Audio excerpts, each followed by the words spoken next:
মৰমৰ ছাত্ৰ ছাত্ৰীসকল, আজি আমি দ্বিতীয় শ্ৰেণীৰ অংকুৰণৰ ১ নং পাঠত দিয়া আমাৰ পঢ়াশালী নামৰ কবিতাটি আলোচনা কৰিম। তোমালোকে পাঠত দিয়া এই ছবিখনলৈ ভালদৰে মন কৰাচোন। এইখন কিহৰ ছবি বাৰু? এখন বিদ্যালয়ৰ ছবি নহয়নে? ছবিখনত থকা ছাত্ৰ ছাত্ৰীসকলে কোনোবাই খেলি আছে, কোনোবাই ফুলত পানী দি আছে, আৰু বাইদেৱে কিছুমান ছাত্ৰ ছাত্ৰীক পঢ়াই আছে, নহয় জানো? তোমালোকেও এইদৰে প্ৰত্যেকেই নিজৰ নিজৰ বিদ্যালয়ত কিতাপ পঢ়াৰ বাহিৰেও অন্যান্য বহুতো কাম কৰা, নহয় জানো?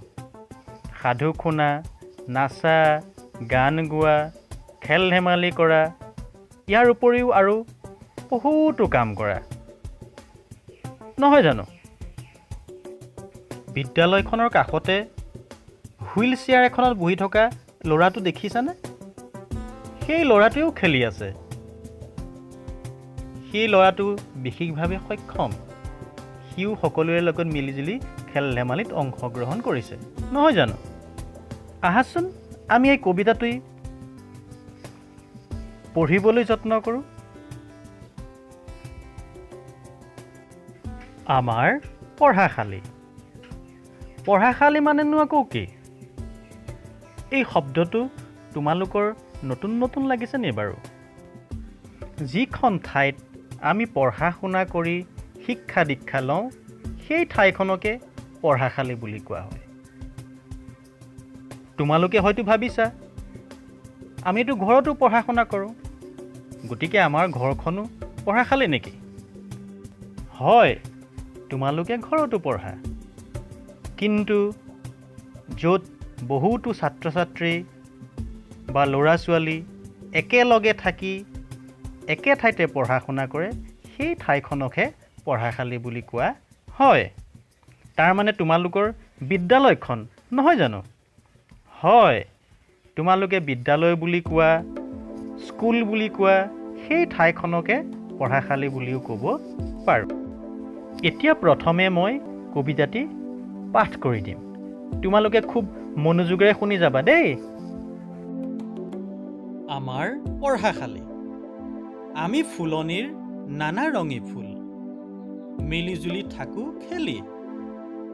হাঁহি ধেমালিৰে ভৰি ভৰি আছে আমাৰ এই পঢ়াশালী।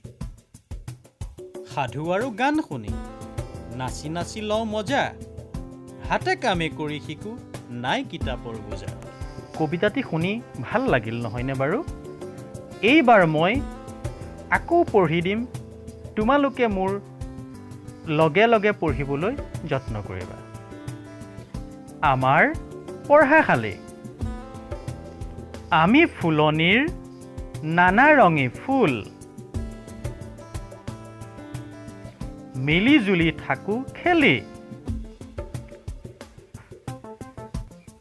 হাঁহি ধেমালিৰে ভৰি ভৰি আছে আমাৰ এই পঢ়াশালী।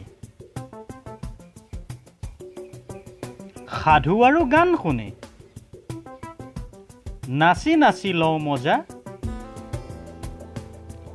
হাতে কামে কৰি শিকোঁ নাই কিতাপৰ বোজা।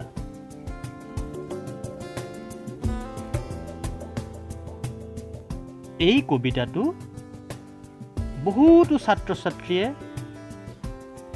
তেওঁলোকৰ পঢ়াশালীখনৰ বিষয়ে গোৱা কবিতা বা তেওঁলোকৰ বিদ্যালয়খনৰ বিষয়ে গোৱা কবিতা, নহয় জানো? এই কবিতাটি তোমালোকে বাৰে বাৰে শুদ্ধ উচ্চাৰণেৰে গাবলৈ চেষ্টা কৰিবা। আৰু তোমালোকেও নিজৰ বিদ্যালয়খনক লৈ এনেকুৱা কবিতা নিজেও লিখিব বা ৰচিব পাৰিবা। চেষ্টা কৰি চাবাচোন তোমালোকৰ বিদ্যালয়খনক লৈ এনেকুৱা কবিতা লিখিবলৈ। তোমালোক সকলোৱে ফুলনি দেখিছে চাগৈ নহয় জানো? তোমালোক সকলোৰে ঘৰত হয়তো ফুলনি আছে। এখন ফুলনিত বিভিন্ন ধৰণৰ ফুল থাকে নহয়নে? বিভিন্ন জাতৰ ফুল থাকে, বিভিন্ন ৰঙৰ ফুল থাকে। সকলোবিলাক ফুলৰ ৰংবিলাক বেলেগ বেলেগ, গোন্ধ বেলেগ, পাতৰ গঠন বেলেগ, ফুলৰ গঠন বেলেগ। তথাপিতো সেই গোটেই ঠাইখিনিক য'ত ফুল থাকে সেই ফুল থকা ঠাইখনক ফুলনি বুলি কোৱা হয়। আৰু এই কবিতাটিত ছাত্ৰ ছাত্ৰীসকলে তেওঁলোকৰ বিদ্যালয়খনক এখন ফুলনি বুলি কৈছে। আৰু ছাত্ৰ ছাত্ৰীসকল হ'ল সেই ফুলনিখনত ফুলি থকা নানা ৰঙৰ ফুল। তেওঁলোকে তেওঁলোকৰ পঢ়াশালীত হাঁহি ধেমালিৰ মাজেৰে মিলা প্ৰীতিৰে পঢ়া শুনা কৰে।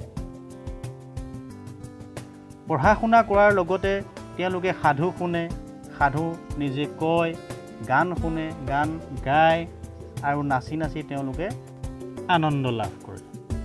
তেওঁলোকে কিতাপক বুজা বুলি নাভাবি হাতে কামে কৰি কিতাপৰ জ্ঞানৰ লগতে তেওঁলোকে নিজৰ জীৱনত কৰিবলগীয়া বহুতো কাম বিদ্যালয়খনৰ জৰিয়তে আনন্দৰে শিকি লয়। তোমালোকেও ঠিক সেইদৰে সেই ছাত্ৰ ছাত্ৰীসকলৰ নিচিনাকৈ নিজৰ নিজৰ বিদ্যালয়ত তোমালোকে মিলিজুলি থাকি সেই কামখিনি শিকি আনন্দ লাভ কৰা নহয় জানো? মইনাহঁত, তোমালোকৰ পাঠত দেখুওৱা পঢ়াশালীখন যিখন ছবিত দেখুওৱা হৈছে আৰু তোমালোকৰ নিজৰ পঢ়াশালীখন যিখনত তোমালোকে এতিয়া পঢ়ি আছা, সেই দুইখনৰ মাজত কি কি মিল আছে আৰু কি কি অমিল আছে এইবোৰ বিচাৰি উলিয়াবলৈ যত্ন কৰিবা।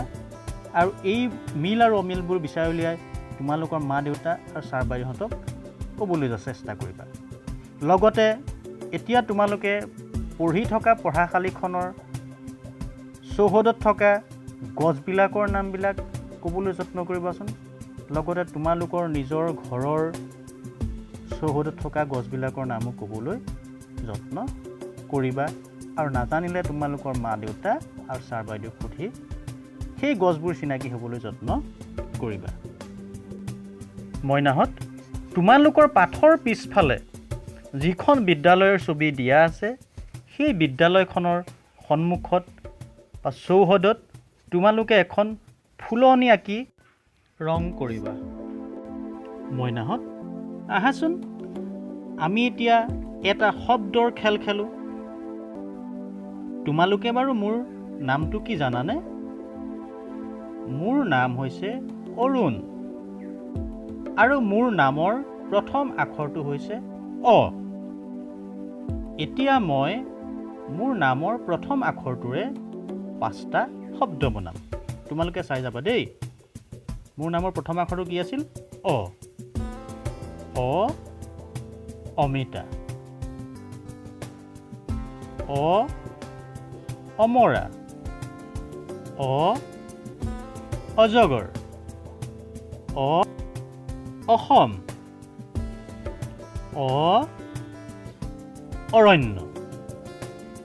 এতিয়া তোমালোক প্ৰত্যেকেই তোমালোকৰ নিজৰ নিজৰ নামৰ প্ৰথম আখৰটোৰে 5টাকৈ শব্দ গঠন কৰিবা আৰু সেই শব্দকেইটা তোমালোকৰ মা দেউতাক আৰু ছাৰ বাইদেউক দেখুৱাবা। মইনাহঁত, আমাৰ পঢ়াশালী নামৰ পাঠটোৰ প্ৰথম খণ্ডটিৰ আলোচনা আজিলৈ ইমানতে সামৰণি মাৰিছোঁ। ধন্যবাদ।